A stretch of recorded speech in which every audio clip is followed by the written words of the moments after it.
Vadikani munogona kugara muchitisarudza muchirongwa Mike Samba Show. Chirongwa chatinokupai upenyu.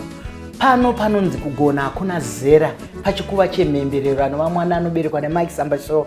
Tinokutendai nokuramba muchingotiteedzera.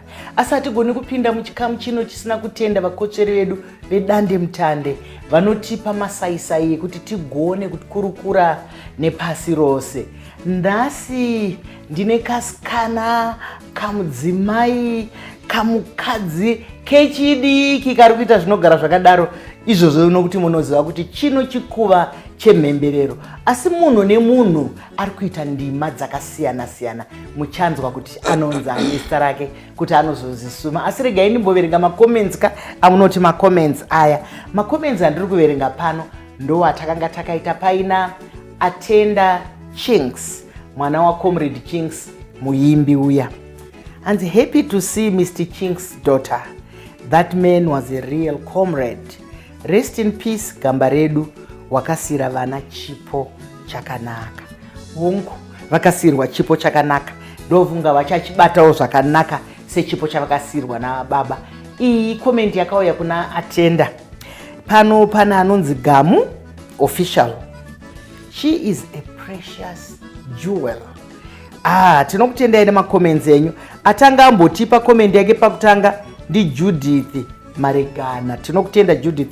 Tinovimba kuti kwauri ikoko uri kusasana, uri kufara, uri kuita zvaunokodzera kunge uchiita. Ndine muenzi akakosha. Handiziva vamwe vanomuziva vamwe havamuzivi, asi hanzi kuziva mbuya uudzwaka kana tambokurukura kudai tauya pachikuva chemhemberero ndo patinoziva hama neshamwari dzakawanda. Wakadii hako mwanangu? Nofara munofara ere? Ndinofara zvikurusa. Ndinoziva kuti mamwe mazita atinoshandisa nezvimwe zvatinoita, mamwe ndeye pastage, mamwe ndeye madunurirwa. Iye zvino takagara panyika. Saka iwewe unozvisuma kunyika kuti unonzani zita rako tisati tapinda mumabasa ako? Nonzi Nyaradzo Hliwayo Moyo. Ndiri mukundo yokwahliwayo. Ndakaroorwa kumurwe kwaMoyo. Aiwa, tinokutenda chaizvo. Panapa ndinoda kuudza kuti inini ndinoteedza mabasa ako. Ndinoziva zvangu kuti musha uno watakagara uyu wakabva mumaoko ako. Nekambani yako inonzi Wamambo Space Creatives. Tinoda kukutenda. Ndinoziva kuti ndiwo wakatigadzirira ibasa rako iroro indima. Saka isusu ndima nendima dzinobuda tinodzipemberera tichidzikudza chaizvo. Iwewe semunhu womusikana, semunhu womudzimai, imboni pakanhoroondo kako wakasvika sei? Ndinoziva kuti unoita izvozvi zvokugadzirisa yatingati deco kana kuti maseti iwaya, unoita zvakare zvekudya kune utano. Imboni pakanhoroondo kako. All right mama, ndakakura ndiri mwana anga angori creative. Ndichikura ndaumboshuvira kuti ndoita doctor kana ndoita accountant kana ndoita chi, except ndaisaziva kuti ndoita chi kana ndakura, because hazvina zita kunzi creative. Kuti nditi ndoda kuita artist ndorangarira ndichikura taigara kumarondera kwakune vepenga udzoke. Saka I was fascinated nezvemagitari nezvemachi. Ndikaenda ndikanotenga gitari rechigaba cheOlivine. Ndakaenda naro kuumba manheru ndakarohwa zvekuti. Ndakanzi noita zvemagitariyo, noita zvemabhendi. So uchiri ipapo ndakuita sendokugama. Ndinoziva kuti kunguva yakapfuura kunyange nenguva yedu isusu vanga vasingaitori sendima yebasa nekuti zvainzi ndezveurombe zvinoitwa. Asi mazuva ano uri kuona kuti rabasa kana vanhu vanonoimba vanenge vakatsvinda vakadi asienderera zvako mberi nenyaya yako. So chakaitika ndechekuti ndaisaziva kuti you can make living out of the creative industry. Because zvanga zvisina kuti vana vadiki vanoti kana ndakura ndoda kuita a creative director or etc. Taingozo mabasa zvanga zvisati zvapinda mundima.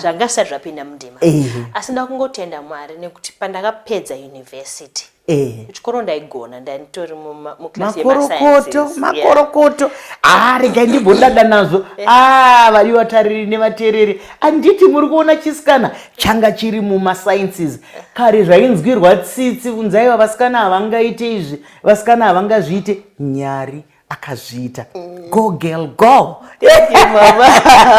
wakaita zvakanaka ndakuenda kuchikoro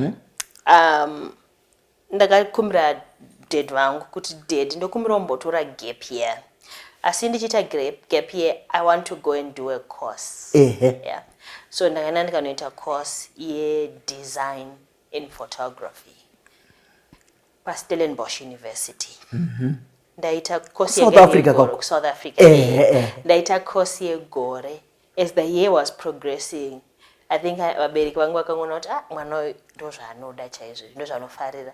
Pandakapedza kuita course ndakufanira kuenda kunoita degree rangu. Ndandati ndokumbirawo kuita degree recreative industry. Ndakabvumidzwa kuti ndinoita degree iroro. Vaiwirirana here baba naamai papfungwa dzako nokuti dzimwe nguva tinoona kuti mwana akataura zvatisinganyanyonzwisisa amai vanenge vachidhonza nekwavo baba vanenge vachidhonza nekwavo ivo vabereki vako zvawakavanyatso kuti aiwa izvi ndozvandinoda kuita ukazvirakidza kuti ndozvaunoda kuita vakawirirana here havana mama vanga vari pfungwa dzekuti aiwa unogona kuzoita izvi kana wane basa chairo rokuti enda unoita economist, enda unoita accountant, enda unoita engineer or something. Asi baba vakaramba vakatsimbirira kuti aiwa ndozvaanogona ende ndozvaari kufarira tadi tangomusiya aenda neizvozvo. Saka mukupikisana kwavo zvikazongopedza zvanzi aiwa mwana ngaenda anoita mashoko makukuta ari kutaurwa pano. Handiti muri kuona kuti kunyange vabereki vakamboti asi tinoda kutenda baba naamai pachikamu chino kuti vakatsigira mwana nekuti vazhinji vaingofunga kuti haisi ndima. Manzwa mashoko amai mai vaiti aiwa kamwanangu kana wawana basa chairo izvi zvimwe izvi unozoita. Saka pano pachikuva isi tiri kuti hakuna zvinonzi izvi zvimwe nekuti nyika yasanduka, upenyu hwasanduka. Sataimboti izvi zvimwe yatondima, ratobasa, chatoo chinhu chiri kuchengeta dzimhuri. Saka handei mberi waita izvozvo wapedza wakuita vamwe vanhu havangazvinzwisise zvekudhizaina izvi tikazviisa kururimi rwedu vanhu vangazvinzwisise kuti handiti muri kuona musha uri panoyu ndiye akaugadzira saka zvinoda kuti anotofunga kuti ndoda kuti ndione chinhu chakadai, ndoda kuti pabude sewindo rakadai, ndoda kuti pabude ndoda kuti ruva ringe rakadai zvichida tikataura zvinganzwisisike nevanhu vese. Vamwe vanoti dheko nai kugadzirisa ameno iwe uzvitaure tinzwe wega nerurimi rwako ndoziva kuti zvakakura. So pandakaenda ndakuenda kuuniversity ndikaenda ndikanoita degree rangu ndikaita masters. Nganasi ndonzwa nokufara.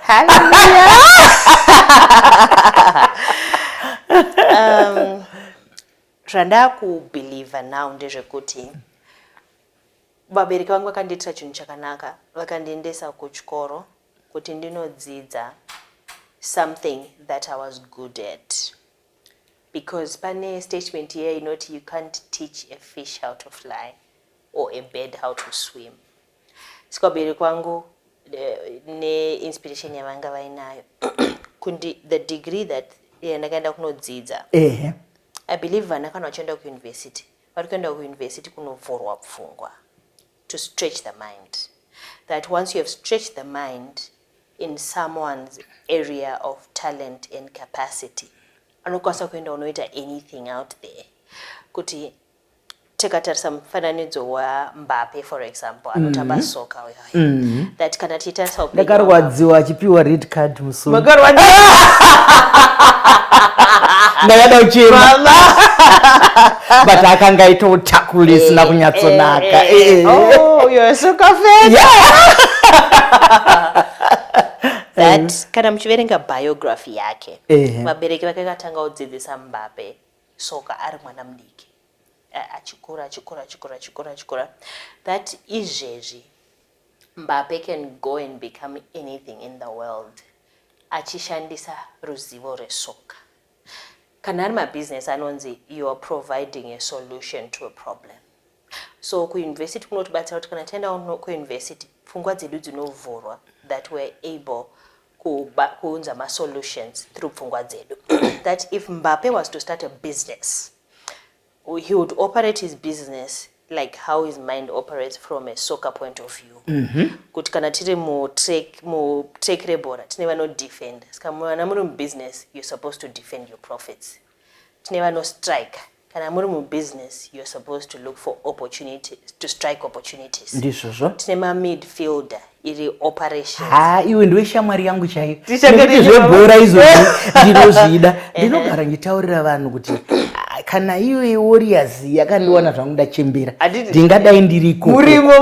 Nekuti kana bhora richiitwa kudai nababa mufana hatirari kunenge kuchaedza tichitarisa bhora tichiita se kungoti timu yangu gore rino haina kunyatso. Unosapota timu ipo?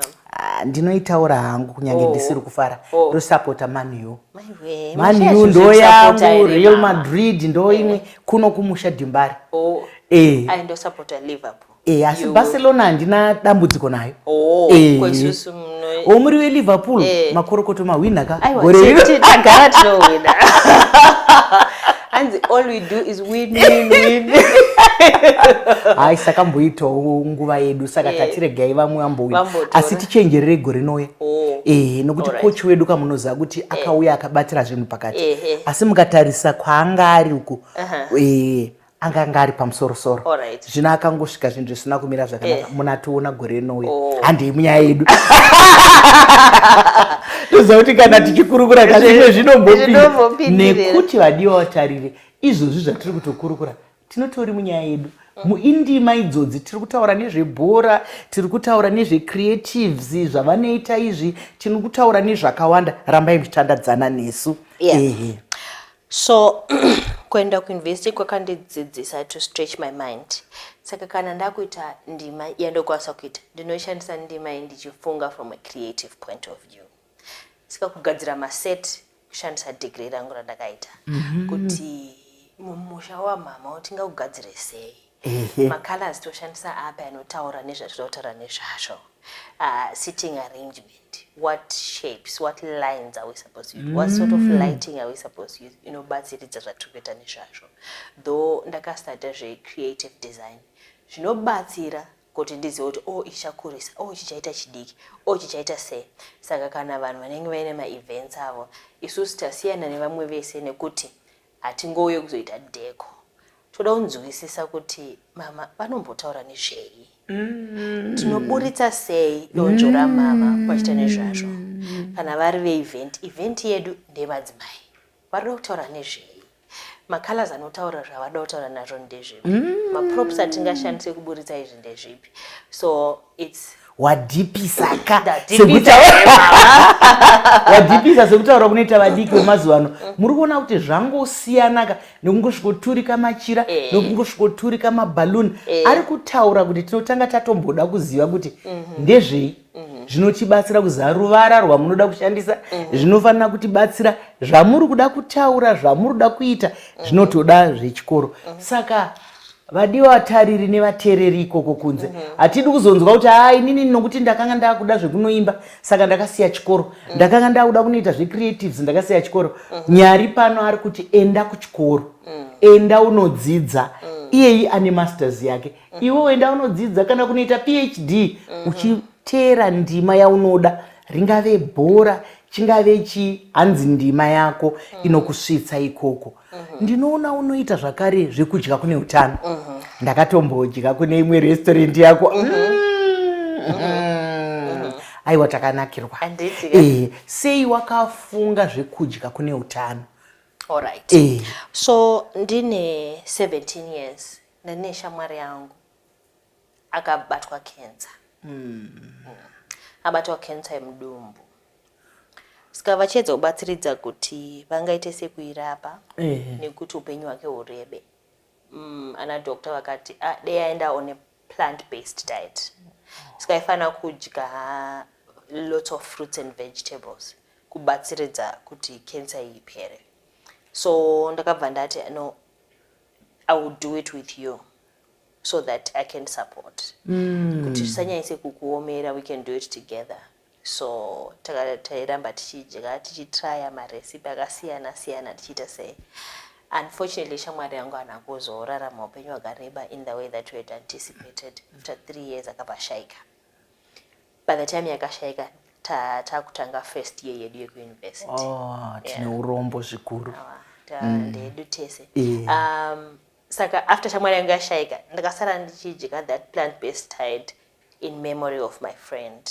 Saka kana tichiti plant-based diet, pada tiri kutandadzana nanambuya vari kunzwa moyo kuti zvinova kutaura zvipiko. Tiri kungotaura here kuti kwakaita sekudya kwedu kwemazuva ese, sekudya kwedu kwechinyakare, kwatinoshandisa zvirimwa, kwatinoshandisa zvinhu zvakawanda wanda zvatinoudzwa nana chiremba. Unoziva moyo wangu unorwadza izvi nokuti munhu anorwara, otonoudzwa nachiremba kuti endai modya muriwo. Zvinorwadza seizvozvo, mabisa mari yokuenda kwachiremba, manyorerwa, mataurirwa kunzi endai munodya muriwo, endai munonwa mvura yakawanda. Muri kuona vadiwa tariri nemateereri kuti zvinotiraramisa, zvinotipa utano hwakanaka, hazvinyanyodhura.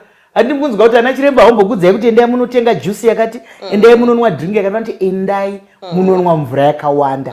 Mvura yakawanda kana zvinwiwa zvakasangana michero. Ngatimbopinda imo, ngatirambe tichimboenda nenyaya yenhengi yekudya kune utano. Ndakaramba ndichindirambe ndichidya, but semwana mudiki muyouth nomuchida kuenda out kunodya kuti anawo mapati. Saka chaizondinetsa ndechekuti kana taenda out ndaizongoramba ndakudya Greek salad nemachips, right? Papasina mavharaiti ekuti unokwanisa kudya chakati, unokwanisa kudya chakati, unokwanisa kudya chakati. Saka ndapedza university ndadzoka kuno kuZimbabwe ndakatoona kuti there is a gap in the market yevanhu vangade kudya zvinhu zvine utano asi haungazive kuti vanoenda kupi. Ndokutanga kwatikaita business reyanaya. Yanaya zvinoreva kuti shona chaiyo yanaya, kunaya kwemvura, makorokoto chaizvo. Asi chimwe chandinoda kukukorokodza ndechekuti tinomboita, unoziva basa rangu nderekukurudzira kutaurwa kwemitauro yemuno yese iri 15 iri 16. Asi ndinoda kukukorokodza semunhu akakurira kunze kwenyika yedu. Panapa nhasi tingadai tiri kutambudzika tichitoti uda kuti chii, uda kuti, asi uri kuedza chaizvo kududunura nemutauro wedu, kunyange apo neapo ukambopinza zvako kachirungu tinozvinzwisisa. Shungu idzodzo dzekuda kuti mutaure mutauro wenyu tinodzikudza zvikuru. Kumabhizimisi aya uri kuona vanhu vachizvifarira here zvekudya kune utano, nekuti vanhu vedu vanoita sekujaira zvakareka, kujaira zvakawanzwa mafuta akadzokororwa. Unoziva kune dzimwe nzvimbo dzekuti ukaenda unonyatsonzwa kuti ndiri kudya zvangu matapira asi ndiri kunzwa hove kunwa, asi umu ndiri kunzwa kunwa kwenguruyomu, asi ndiri kudya izvi. Vanhu ungati kudii kuvanhu kuti vanyatsonzwisa kukosha, nekuti upenyu humwe chete nyaya. So COVID was a curse asi iri blessing also. Nokuti nguva yeCovid munhu wese akada kunyatsonzwisa kuti ndiri kudyei, zvandiri kudya zvinondibatsira here kustrengthena immune system yangu. Isusu business redu takaritanga just before COVID. Saka patakapinda munguva yeCovid munhu wese aitori kuyanaya muneiko chingatibatsire kudzivirira flu, kuyanaya muneiko chingatibatsire kustrengthena my immune system yedu. Saka post COVID vanhu vakawanda vanga vane ruzivo rwekuti your health is your wealth. Zvaunoisa mumwiri mako ndo zvinoita upenyu hwako. Saka takagamuchirwa sebusiness zvakanaka because vanhu vanga vakuziva kuti zvatinodya ndo upfumi hwedu, zvatinodya ndo upfumi hwedu, zvatinodya ndiro dura reupenyu hwedu.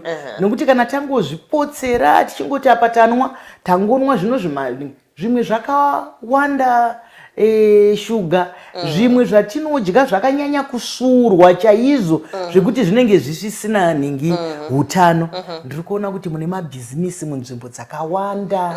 Ndakambouya senda zvandataura zviya tikadya zvakanaka kwazvo, asi tikuona kuti zvakawanda apa vechidiki kana kuti vechikuru kana kuti vemazera ari pakati ndevapi vari kuita sevari kubatika nenyaya yekunzwisisa kuti hutano ndopfuma youpenyu. So zvatikaedza kuita mama, tikaedza kuita kuti munhu wese afarire kudya kuyanaya. So vanodiki vanofarira, vechidiki vanofarira kuya kuma restaurant edu nekuti chikafu chedu vanoti it's instagrammable. Akauya kuyanaya anokwanisa kutora picture because mazuva ano vane social media. Saka tikagadzira marestaurant edu kumeka sure kuti interior yakanaka. Munhu akatora picture zvine zvakanaka. Maplates edu kana tichitawo chikafu chacho kana takuchiunza patable chakanaka choti anokwanisa kutora picture kuti eti yanaya. So takakwanisa kudaro. But also donjo redu seyanaya tinozviti isusu we want to redefine what it means to eat healthy. Vechidiki vanonetskana nekudya chikafu chine utano because vanoti zvinobohwa.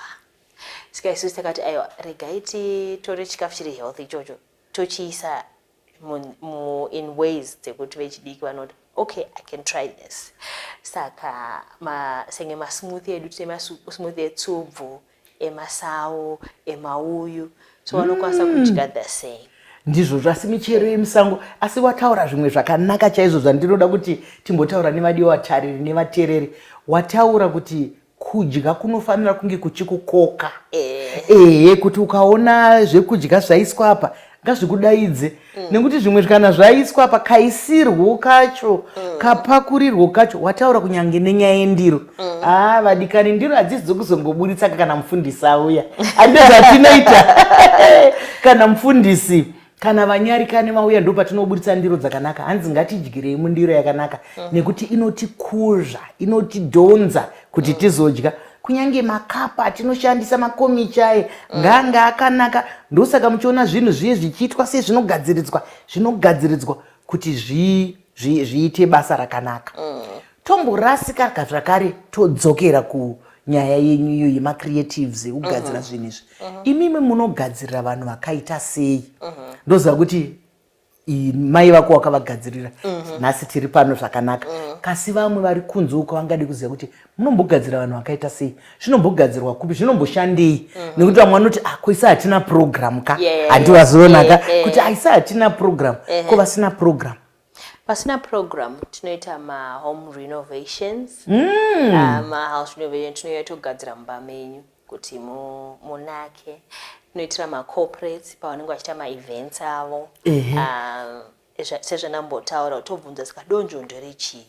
Tomboti tikuitira event vanhu veku-Red Cross kana ve-blood drive. Saka kana takuita set yedu totaura alright varida kuti vanhu vape, saka tinoita sei, what props can we put pamberi that you psychologically communicate with your audience. Tisati tatombotaura anything. Saka ndo vamwe vevanhu vatinoitira, tinoita michato, tinoita marora. Zvakasiyana nezvinoitwa nevamwe because again isusu tikutarisa donjo renyu kuti alright parora penyu toti munoera shumba, anoera masi. Tinongaburitsa wasiya dwi ndoera dwi. Sorry. Mbizi.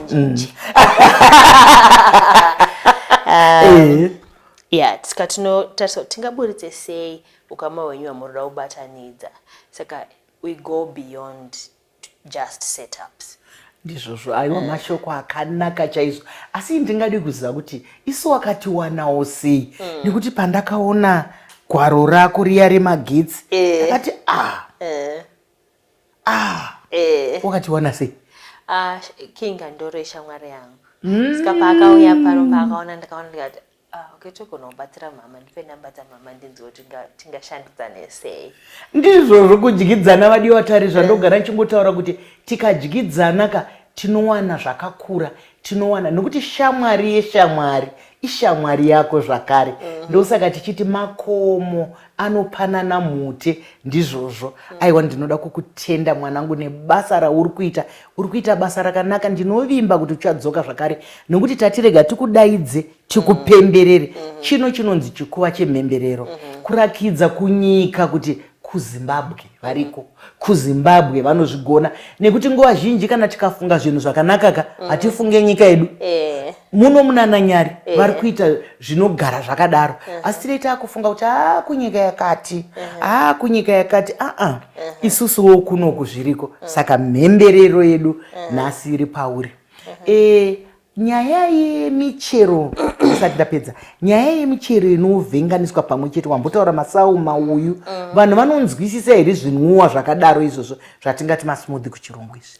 Slowly vanhu vakunzwisisa, and isusuwo it's our mandate make sure kuti vanhu vanzwisise. Ndizvozvo mashoko akanaka, mashoko makukutu. Pane mibvunzo miviri yandinongobvunza munhu wese anenge auya pachikuva chemhemberero. Chekutanga ndinoda kunzwa kuti unofungei kune nyaya yesocial media, masaisai, nekuti yakaita sesword, banga riye munondo unocheka neuku neuku, unofungei? I think social media yakanaka. Charles Darwin akabuda neconcept ye-evolution. I think we're evolving as societies. Kare makare vasikana vaenda kunopemberera, vosangana vari vasikana, munhu achitaura kuti ndaita chekuti nechekuti. Zuva ranhasi hatitomokwanisa kusangana nekuti upenyu hwedu huri very complex. Saka social media inobatsira in one way to unite us. Vanhu vatikadzanawo kumaprimary, kumasecondary, unoziva kuti nhingi ari kuita chakati ari pakati ari right, nhingi ashaika, nhingi adi. Saka on one hand, social media inobatsira nekuti it creates community. On the other hand though, iri disadvantages of social media ndekuti community yatiri kucreate, it's a facade yekuti honai ndadai zvimwe zvisiri zvechokwadi, zvinopa vamwe pressure yekuti dendaitawo saningi, although anga hazvisirizvo, munhu ari kungozvibhiga, chatinoisa pasocial media ndemapositives edu, hatiise manegatives edu. Saka izvozvo zvinopa undue pressure. Saka ndingangoti yakanaka, yakashata. Ndizvozvo mashoko akanaka ari kutaurwa kuti sarudza kwako. Kazhinji tinosarudza nzira yakanaka. Ngatizivei zvakare kuti social media ikanganwika, tino dzimwe nguva kuzviyanika, kuzviburitsa nenzira dzisina kunaka. Mazokura kumberi uko, mababa, maamai, machi, zvinhu zviye zvinenge zvodzoka zvakare. Saka ngatisarudzei divi rakanaka. Yekupedzisira kwenyaya yemadrugs, unofungei nayo? Yarwadza nyika yose, pasi rose. Again, madrugs tori pandemic yakaita kunge COVID. Ndaifunga nezvazvo nezuro ndichiti generation yedu hatina kudzidziswa how to cope with life problems. Vechidiki vedu anopinda madrugs, most of them, because vane machallenges. Saka kuti vanyaradze machallenges yayo kuti zvimbodai, anongoti ndikadhakwa ndokanganwa. Asi kana wawa wapera, madambudziko yanoramba, matambudziko anenge aripo. Saka kurudziro yaungape munhu kuti abve mumadrugs ndiyei, nokuti ndiri kutoona kuti matauriro auri kuita uri kutoona kuti madrugs haana kunaka. Ndokurudzira kuti taramba tichidzidzisa vechidiki nzira dzokuti vangakope sei nemachallenges eupenyu zvisina madrugs. Ndizvozvo mashoko akanaka chaizvo kuti tinogona kurarama tichichengetwa naNyadenga. Mwari wedu aripo, vabereki vachibatsiridza, nharaunda dzichibatsiridza, nyika dzichibatsiridza, tinogona kurarama. Nyaya yemadrugs haipo. Wanga uri mufaro wangu wakakura chaizvo wokutandadzana naNyari Dliwayo Moyo, anoita zvemasets, anoita zvekudya kune utano. Makasununguka kutiridzira kana kutinyorera kuti mumubate. Asi hatigoni kupedza chikamu chinoka tisina kumutenda. Nhasi ari pano tinozombomutenda asipo. Tinokutenda Nyari, tinokutenda Wamambo Space creatives yeah. tinokutendai nezvamakatiitira. Hatigone zvakare kupedza tisina kutenda dzimwe shamwari dzedu dzakakosha, dande mutande yatipa masaisai ekuti tigone kutandadzana nedande mutande zvinoendeka. My Samba Show is powered by dande mutande.